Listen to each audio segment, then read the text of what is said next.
You work hard to make your yard beautiful by day, but surprisingly, many of us don't even think about making it just as nice at night.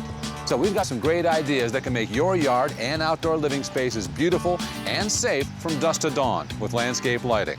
The results will really make your yard stand out in your neighborhood. Not only is landscape lighting simple to install, it's inexpensive to operate. You can use spotlights to highlight small areas and floodlights to cover a wide general area.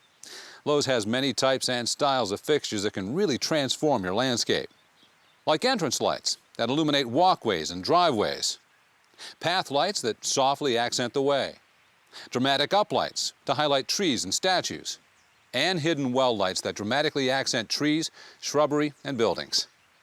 Outdoor deck or patio lights to accent railings, brick lights that highlight steps. Now it's time to formalize your plan.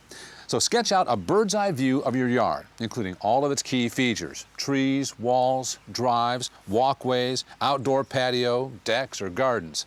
Oh, and here's a good way to test where your light should go. With the help of a friend, use flashlights that have both spot and floodlight settings, and shine them where you think you want to install your lights. What type of lighting looks best in each location? What angle enhances the area? Or will the light shine through the neighbor's window? So once you figured out where you want the lights, add them to your sketch. The next decision, solar or low voltage. Now, high voltage lighting is used for commercial projects and should only be installed by a professional. If you're using the lights for aesthetic purposes, just to dress up your yard, solar lighting is a good choice. They install almost instantly with no wiring, and they run off their own power. But if safety and security are important, then low voltage lighting might be a better choice. They're brighter, and their performance doesn't depend on how much sunlight they've stored. Now, a good DIY project and the simplest low voltage option is installing a lighting kit. Now, these kits usually contain anywhere from 6 to 12 lights and all of the electrical cables, connectors, and controls necessary to install them. You'll find a wide variety of sizes and styles at Lowe's. Now, if your plan is more elaborate, you can buy all the components separately and assemble your own custom lighting solution. Before we begin, let's talk about safety. If you're not confident working with electricity, contact a professional. Now, it's not mandatory to bury low voltage cable, but you will need to in places where you can't cover it with mulch, tree bark, or pine straw. And keep in mind you don't want exposed wires where someone could trip on them or cut them with a mower. You also don't want exposed wires where children can have access to them. Now, before you dig, have a professional mark the location of any electrical or gas lines. To figure out what size power pack your plan requires, add up the total wattage of all the lights. The wattage should be 70 to 100% of the power pack rating. Our lights total 450 watts, so we'll use a 600-watt model. For larger installations, you might need to use more than one.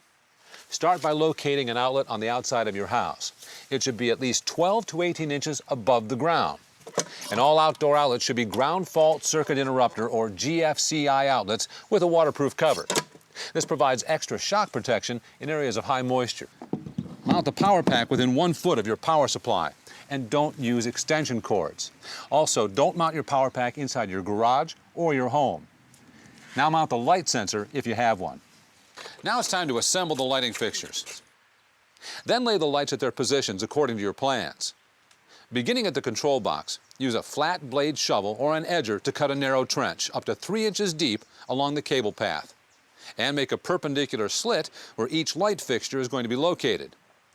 And lay out your cable. Now it's time to connect the lights. Here's how these connectors work. The cable is pressed onto these sharp brass points that pierce the insulation and make contact with the copper wire inside. Let me show you. First, snap the wire guide onto the cable. Then slide the wire and guide into the bottom connector cap. Then tighten down the knurled connector until the cable is completely seated. Now keep in mind different manufacturers' connectors might work in other ways, so make sure you follow the instructions that come with your fixtures. After the connections are made, push the fixtures partway into the ground. Work the cable into the trench, but don't cover it yet. Now, following the manufacturer's instructions, connect the cable to the power pack. The end of most low-voltage cable is already pre-stripped or has connectors ready for installation. If not, you'll need to strip about 3/4 of an inch of the insulation off the ends of the 2 wires and connect them to the terminal screws. Then plug the power pack into the outdoor GFCI protected outlet.